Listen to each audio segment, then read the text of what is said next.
In this tutorial, I'm going to show you how to do renders of your model as soon as they're done being textured.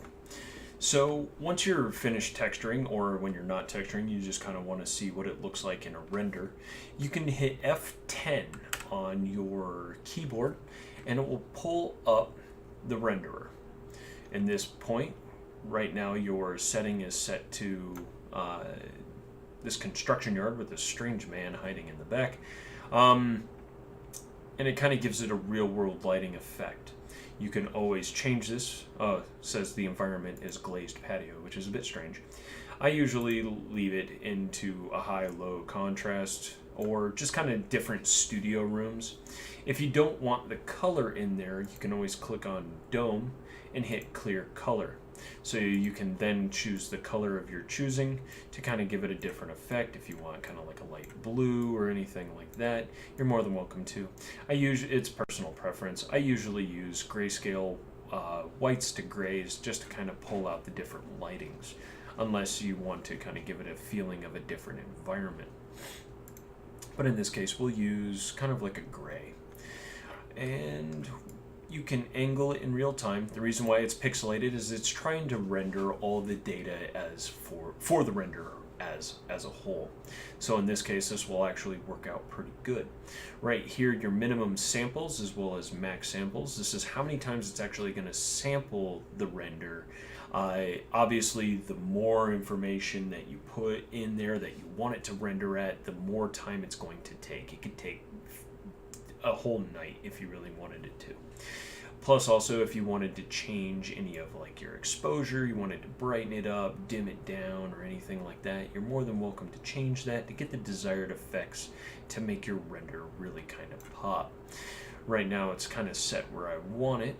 And then of course texture scale, so on and so forth. It really depends on what you're really kind of aiming for. And we can also even add in active post effects. So if we want to say like add in a glare or anything like that, you can. Anti-aliasing, color correction, depth of field, tone mapping, lens distortion, or you can even do a vignette. So I don't usually deal with that unless it's something that I absolutely just can't live without for those really high gloss vanity shots. For the most part, this is just for kind of portfolio and display. So right now, this actually works out. Actually, I kind of want to darken that out just a little bit.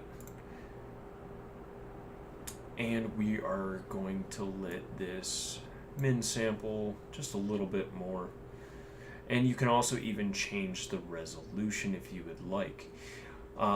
You can click, if you want to change the resolution of what it actually is, you can go to Override Viewport Resolution, and you can change the width and the height of the actual resolution that you want. Personally, it doesn't really matter. This is just kind of like a quick screenshot for the most part, just in a nice high poly kind of look. And at that point, as soon as it's done rendering, or even in the middle of it, doesn't matter, whenever you feel. I usually will wait till it's done. Then you just click Save Render. Once you click Save Render, it will pull up wherever you would like to put it. And in this case, it would be under fluorescent light. And I usually like to label it for what it is. Underscore render. Okay. And then it saves it as all image format. So it could be a BMP, ICO, JPEG, so on and so forth, even a PNG. So at this point, you can just click Save to the desired area. And then it's just instantly saved. In order to get out of this and back into Substance Painter, just hit F9 and it will bring you back to where you actually started. F10 is for the render, F9 is for Substance. And this will conclude this tutorial for using the render.